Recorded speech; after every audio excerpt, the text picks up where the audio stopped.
Okay, so we are going to be learning how to find the force acted upon a dam by the water, and specifically just the horizontal force.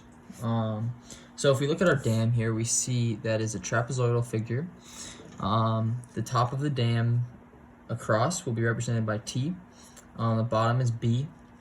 The height of it, the total height of the dam, is H, and then the water level height will be signified as a small h. Okay, so to get started, we're going to have to understand a few basic principles of force.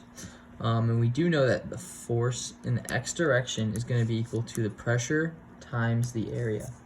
And what's also true is that this force is going to be equal to the pressure times dA, which is basically the change of area, right? And what else we also know that dA is equal to the length times the change in height, right? So if we put these together, we can basically say that the force in the x direction would be equal to the pressure times the length times the change in height. All right, so we have the area taken care of, but now we also know that pressure is equal to rho gh, right? Rho being density, g being acceleration due to gravity, h being the water level height. So let's just put it all together. We have the force in the x direction is going to be equal to rho gh times the length times the change in height. All right, so we have our equation. So let's go ahead and try to solve it. So basically, in order to solve this, we're going to have to figure out the length based upon this slope right here. So what we're going to do is cut it in half right here. Okay, we're going to flip it around. So imagine this side right here is now the top of it, and this is now the bottom halfway across. So let's go ahead and draw a big version of it. It'll look like this.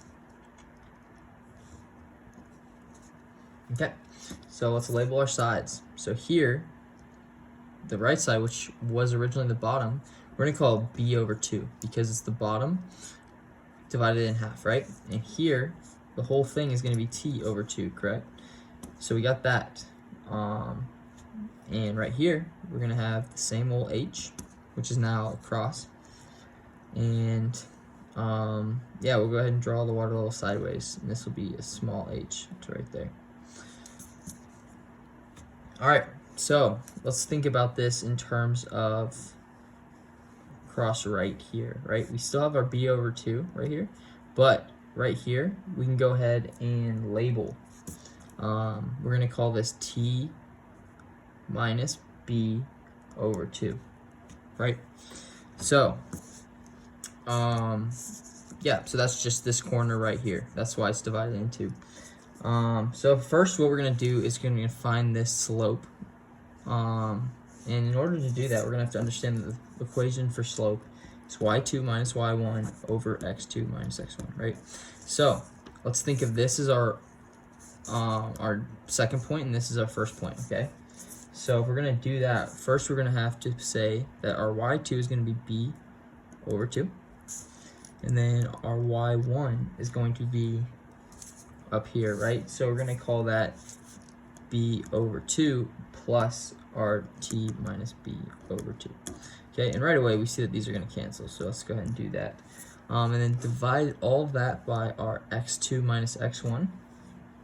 And our x2 minus x1 is going to be our h right over here. And then up here is basically 0, right? So we're just going to say h minus 0. So yeah, let's rewrite that. So basically it is t minus b, and we'll pull the 2 down to h. So that's our slope. Let's go ahead and label that. Okay, so we have our slope.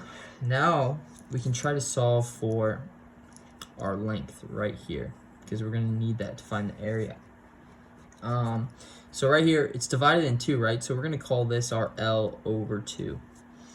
Okay, so our L over 2 is basically going to be equal to our t over 2 out here. So our t over 2, the big left side, minus our slope, t minus b over 2h, and then that is going to be multiplied by our H minus our, this is going to be basically the small portion without the water, so in here, which is our H minus, just say H minus H, right? So H minus H, and right away those cancel, so it's just simply L over 2, our length over 2, it's going to equal to our top over 2 minus our T minus B over 2H times our water level height. Okay, so let's go ahead and get our length, because that's what we're going to need for area. So we can multiply the 2 over, and that's going to leave us with our L is equal to our T, that cancels, minus T minus B over just H, and then multiply by H, because that cancels out. All right, so yeah, it's looking good. We have our L, so we can go ahead and actually plug that into our force equation, because it is like we have up here, we have our length times our DH for our area. So when we do that, we're going to say our f of x is going to be equal to the integral, because we're going to be taking an integral that of 0 to our water level h. It's important not to confuse that with the dimension h. It's going to be the water level, which is the lowercase h. So water level h, and then we have our rho GH, which is our pressure, times our length T minus B over H multiplied by our small h, and then multiplied by the DH up here.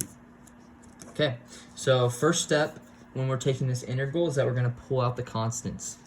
So our f of x is going to be equal to, we see rho as a constant, and we see g as a constant, and that's it. So we're going to pull out those two, 0 to h, and then that just leaves us with an h here, our T minus B over BH over H, and then times DH, same thing.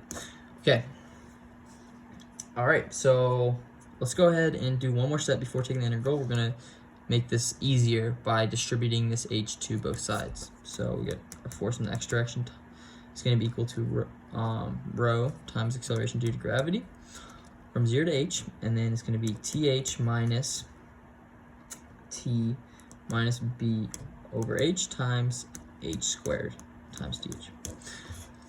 All right, so we have our equation. Let's go ahead and just take the integral and go for it. So we have our force in the x direction is going to be equal to, same thing, rho g, and then right here is when the integral starts. So we have an h there, so that's going to turn into T h squared over 2. And then we're going to go ahead and go T minus B, and then that's going to become h cubed over 3h. And that's going to go from h to 0. Or from 0 to h, sorry. So we have that, and we're going to go ahead and plug it in. Here we see that our lower limit is 0. So if you look at the equation, just glancing at it, you see that the whole thing is going to be 0 at the lower limit. So we're basically just going to plug in h, and that'll be actually the answer to the equation. So we have the force of x is going to be equal to rho times acceleration due to gravity, and then times the th squared over 2 minus our T minus B times h cubed, and then over 3h. And that is the horizontal force of the water acting on the dam.